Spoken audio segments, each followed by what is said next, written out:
Hi, everyone. Welcome back to this advanced English conversation with Greg and Mary Daphne. It's wonderful that you are joining us today. The idea behind these lessons and these conversations is to give you an opportunity to practice listening to native English speakers and to test your listening comprehension, and also to learn a little bit about American culture and just have a good time along with us. These conversations are not scripted. They are live, real conversations. And Greg doesn't know what I'm going to say, and I don't know what Greg's going to say. So That's the fun of it. is the beauty of conversation. So with that, we're going to get right into this conversation.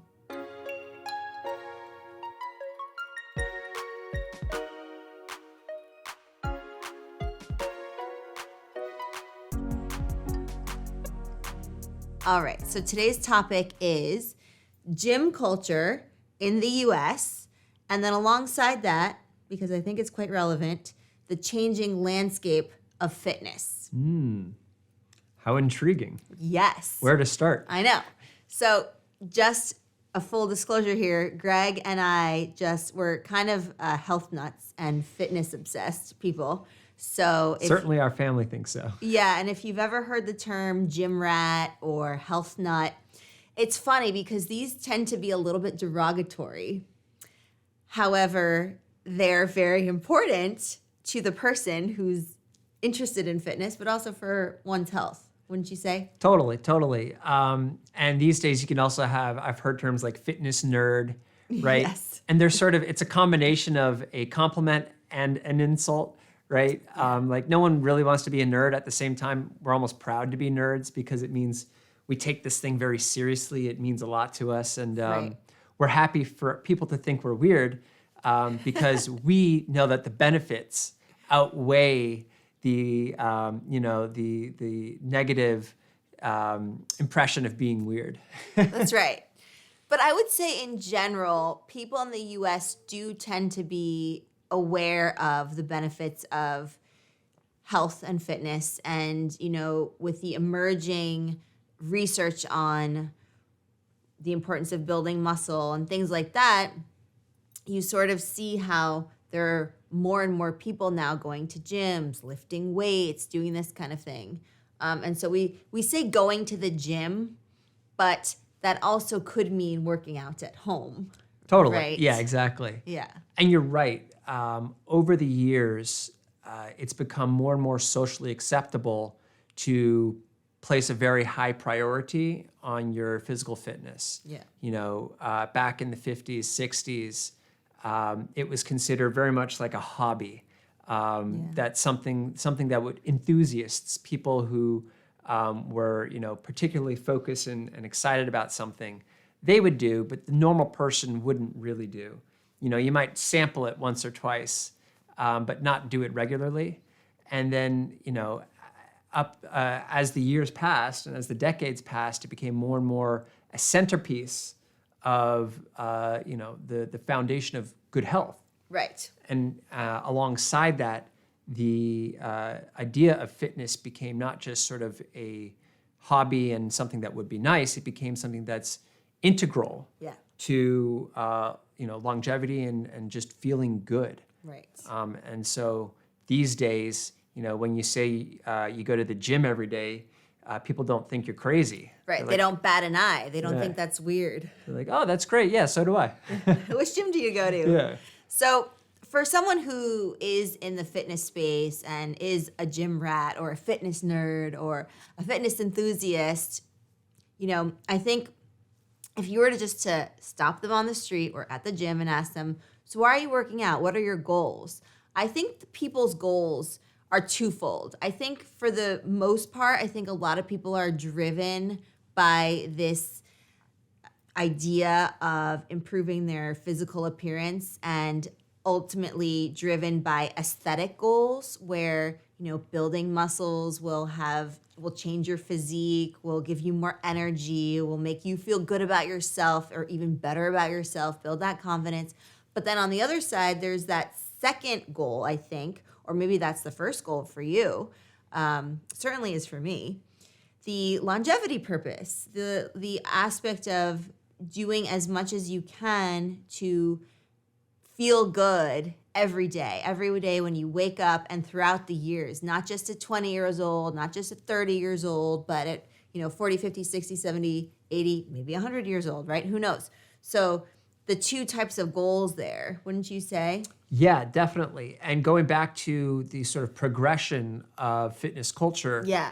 it used to be that the primary focus really was the aesthetics, right? The looks. Right. The big muscles, the toned abs, right? That was what... Lean, mean machine. Yeah. That was the idea behind going to the gym. It was all about, for lack of a better word, it's a little harsh, but it really was about vanity. How do I look in a mirror? How do I look on the beach? Yeah. And that's fine. There's nothing wrong with pursuing that. But over the years, we learned not only does it make you look good, it also makes you feel good. Yeah. And it also, more importantly for me, and as you said, for you, it helps you live long, right? And I don't necessarily mean a longer lifespan. It could, but also that as you get older, even if you don't live into your 100 years old, the quality of your life remains high until your end.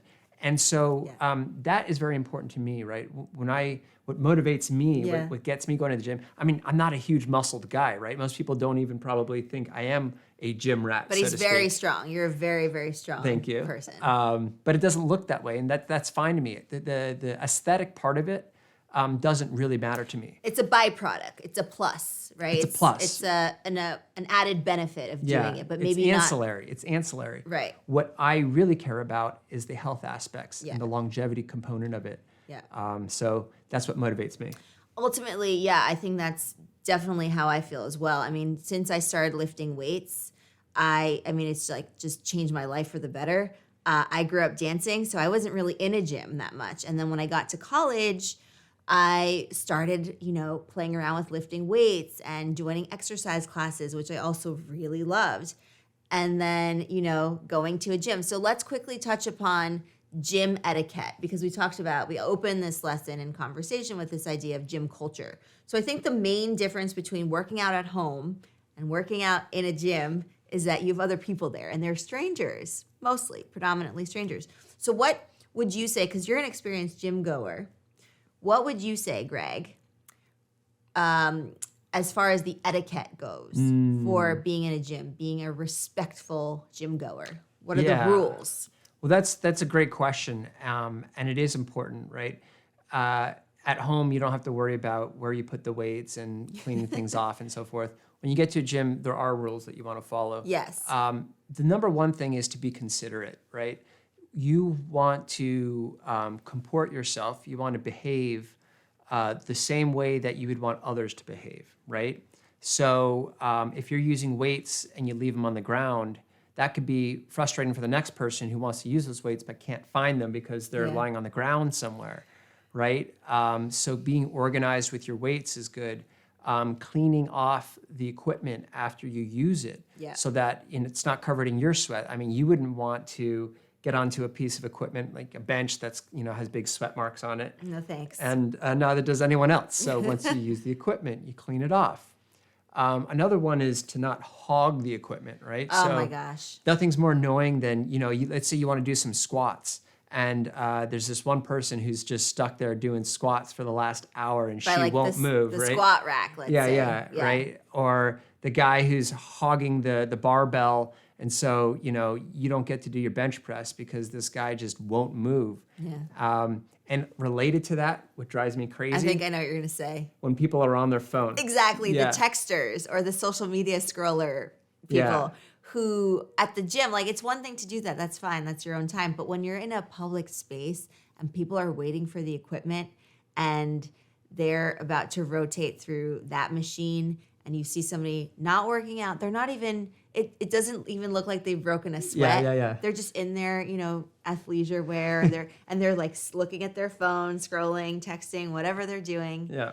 That's fine if you're on a seat. But if you're using the equipment, you don't want to be doing other things as well. It's just frustrating for the people who are there to do only one thing, which is to work out. Yeah, but I think for the most part, people are pretty respectful. Yes. And, if there is a situation where you notice there's that one person that always is hogging that one machine and you really, you're pressed for time, you need to get to work, you need to get your day started, or you need to get home and get dinner, gently saying, are you done with this machine? Can I do my reps?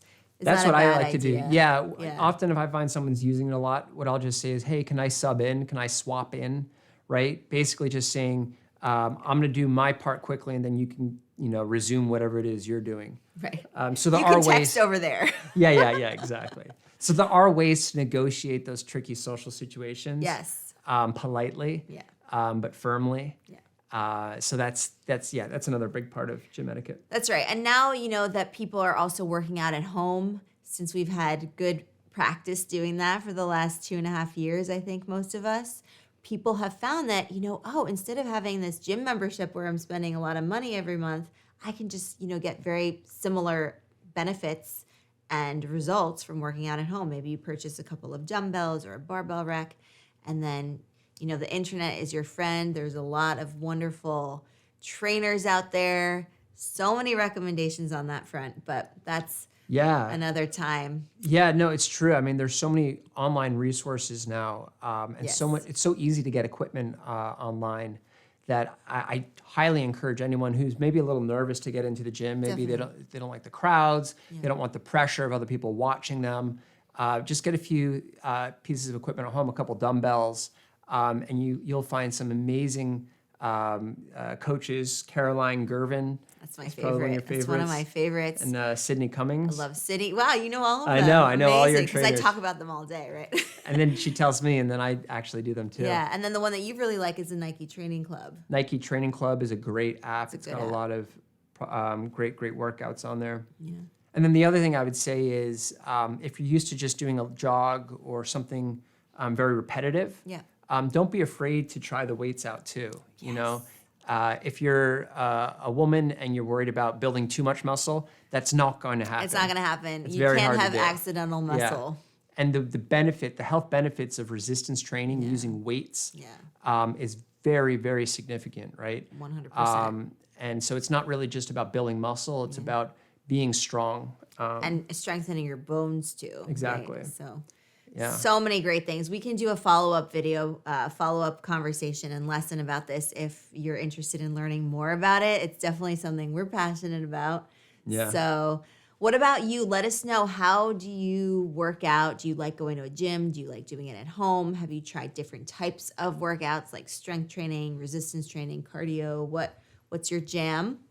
And I think we will continue this conversation at a later date because, like I said, we enjoy it, and hopefully you do too. Yeah, and the other thing I'll just say is, Yeah. if we're using specialized terms, workout terms that, even people speaking native English aren't familiar with, It's true. just Google them online, right? There's so much information on there about all these different things, and the terminology is very widespread. So don't be intimidated by that either. Awesome. So thank you so much for joining me, Greg. Thanks for joining us, everyone out there. And be sure you're subscribed. If you love the podcast, leave us a nice review. You can leave up to 5 stars. Be sure you're subscribed to our YouTube channel. Check out our blog and subscribe to our newsletter. It's 100% free. And keep doing what you're doing. These kinds of conversations are going to help you with your English pronunciation, your fluency, your conversation skills, as well as your listening comprehension. So we've got a lot going here, and you're doing a great job. And we will see you in the next one. All right? Terrific. All right. Bye.